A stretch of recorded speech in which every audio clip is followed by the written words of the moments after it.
தலைவன் ஒருத்தன் இருந்தான். அவன் தரணியில் தமிழன் தலை நிமிர்ந்து நடந்திட தன்னலமற்ற ஆட்சி புரிந்தான்.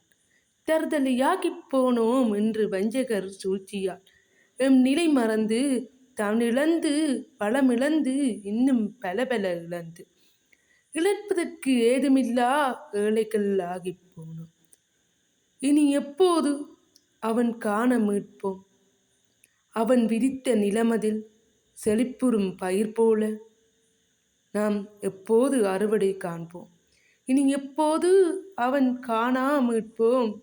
அவன் விதித்த நிலமதில் செழிப்புறும் பயிர் போல நாம் எப்போது அறுவடை காண்போம்? தமிழ் தலைவன்.